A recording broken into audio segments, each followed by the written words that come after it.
Bermula esok, arahan bekerja dari rumah untuk pekerja pengurusan dan penyeliaan di kawasan PKPB akan dikuatkuasakan. Dan pagi tadi, Kementerian Perdagangan Antarabangsa dan Industri MITI mengeluarkan kenyataan untuk menjelaskan panduan bekerja dari rumah bagi sektor swasta. Walau bagaimanapun, kenyataan tersebut masih menimbulkan banyak persoalan mengenai SOP. Dan bagi memperjelaskan satu persatu soalan mengenai isu ini, bersama kita ketika ini ialah Datuk Seri Nor Azman Ayub. Beliau merupakan Timbalan Ketua Setiausaha Industri MITI. Datuk Seri, selamat petang dan terima kasih bersama kami di Astro Awani. Selamat petang. Baik, Datuk Seri, saya ingin mendapatkan penjelasan mengenai kenyataan bahawa 10% pekerja sektor swasta diwajibkan bekerja dari rumah. Datuk Seri, adakah ini bermakna 10% daripada keseluruhan pekerja atau 10% daripada pekerja pengurusan sahaja? Terima kasih Cynthia. Kalau boleh sebelum tu ingin saya memperjelaskan konteks ataupun sebab yang menjurus kepada kerajaan melaksanakan arahan supaya pihak sektor awam dan swasta melaksanakan amalan bekerja dari rumah. Sebenarnya sebentar tadi pun dalam pukul 1 petang saya telah mengadakan sesi video conference dengan persatuan-persatuan industri dan dewan-dewan perniagaan tempatan dan antarabangsa bagi memperjelaskan isu ini. Kalau kita melihat kepada konteks keputusan kerajaan ini, kita perlu melihat dari segi keputusan kerajaan untuk melaksanakan perintah kawalan pergerakan bersyarat ataupun CMCO bagi seluruh Kuala Lumpur, Selangor dan juga di Sabah. Dan apabila kerajaan melaksanakan CMCO tersebut, tujuannya adalah untuk orang kata memutuskan rantaian penularan wabak COVID-19. Dan apabila kerajaan melihat kepada statistik peningkatan kes-kes positif COVID-19, ini telah menjurus kepada kerajaan mengambil satu tindakan preemptif ataupun tindakan awalan atau pencegahan untuk mengelakkan kes-kes positif ini meningkat dengan lebih mendadak lagi. Kerana kerajaan tidak melihat kepada satu situasi yang mana kerajaan mungkin perlu mengetatkan lagi perintah kawalan pergerakan yang sedia ada. Jadi dalam konteks ini, apabila kita melihat kepada sektor ekonomi kita, dan ini juga berdasarkan kepada maklum balas yang diperolehi daripada pihak industri hasil daripada sesi lebat urus dan perbincangan yang diadakan di antara pihak MITI dengan pihak-pihak industri ini, kami mendapati bahawa daripada jumlah pekerja yang berdaftar dengan MITI, sebab MITI telah melaksanakan satu proses pendaftaran pekerja-pekerja dan juga syarikat seawal apabila MCO ataupun PKP dilaksanakan pada bulan Mac tahun ini. Dan berdasarkan statistik tersebut dan juga perbincangan pihak MITI dengan industri, kami mendapati bahawa 25% daripada jumlah keseluruhan pekerja yang berdaftar dengan MITI adalah di peringkat pengurusan, di peringkat pengurusan. Ini bermakna bahawa 25% daripada jumlah keseluruhan pekerja sektor ekonomi di industri ini yang merangkumi sektor pembuatan, perkhidmatan dan pembinaan boleh sebenarnya mengamalkan amalan bekerja dari rumah. Justru itu kerajaan telah membuat keputusan bahawa 25% daripada jumlah keseluruhan pekerja yang berdaftar dengan MITI ini sebenarnya boleh bekerja dari rumah. Jadi menjawab persoalan Cynthia tadi, sebenarnya 25% ini adalah daripada jumlah keseluruhan pekerja yang berdaftar dengan MITI. Okey, Datuk Seri, berbalik kepada soalan saya tadi iaitu kenyataan 10%.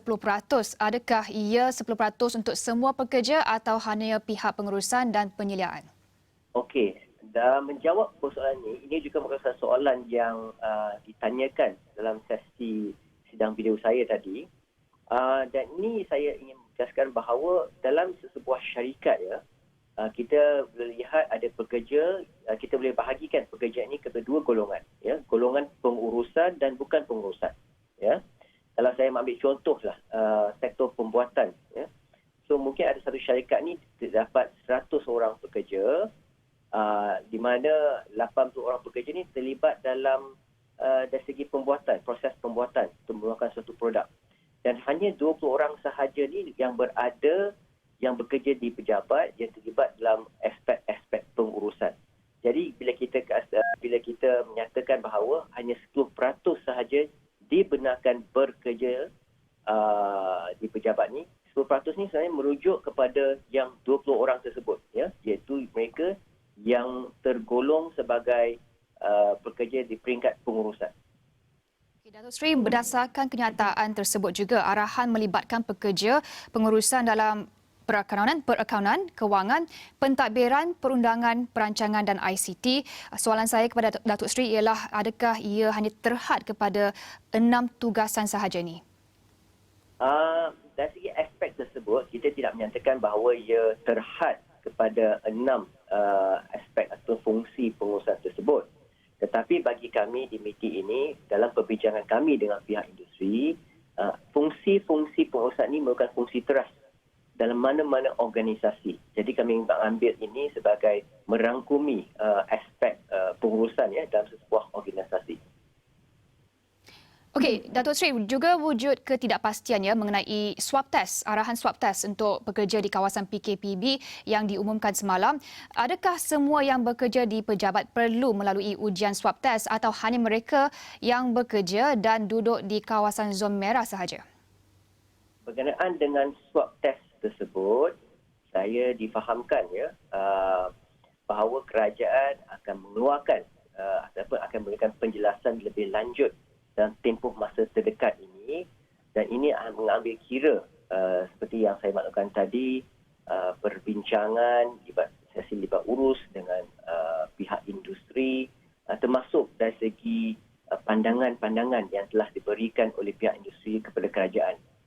Jadi dalam hal ini saya minta bersabar untuk sedikit masa lagi, kerana saya yakin kerajaan akan mengeluarkan ataupun akan memberikan satu penjelasan yang lebih terperinci berkenaan dengan perkara tersebut.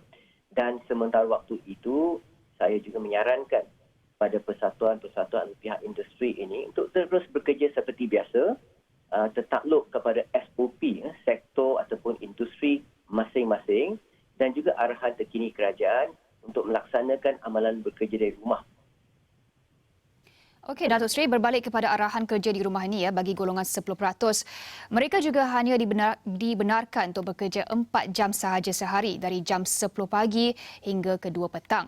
Adakah kerajaan akan membenarkan waktu bekerja yang fleksibel tetapi masih 4 jam contohnya dari 9 pagi ke 1 petang mengikut operasi syarikat? Okey, berkenaan dengan persoalan tersebut, pertama sekali saya ingin menyatakan bahawa sebenarnya kebenaran kerajaan ini ataupun fleksibiliti yang ditawarkan, yang diberikan oleh kerajaan ini adalah mengambil kira keperluan industri yang memerlukan kehadiran sebilangan kecil pekerja di peringkat pengurusan, ya, untuk berada di pejabat bagi melaksanakan urusan-urusan tertentu seperti yang telah kita jelaskan tadi, ya, merangkumi akaunan, kewangan, pentadbiran dan sebagainya. Jadi dalam aspek ini, dari segi fleksibiliti yang diberikan oleh kerajaan, kami juga ingin mengahadkan sebenarnya tempoh waktu bekerja bagi mereka yang dibenarkan untuk berada di pejabat. Jadi sebagai jalan tengah, kebiasaannya kalau dari segi bercakap tentang waktu bekerja di pejabat adalah 8 jam, ya. Jadi dalam konteks ini kita mengahadkan kepada 50% daripada tempoh masa bekerja biasa. Jadi ini menjurus kepada 4 jam sehari.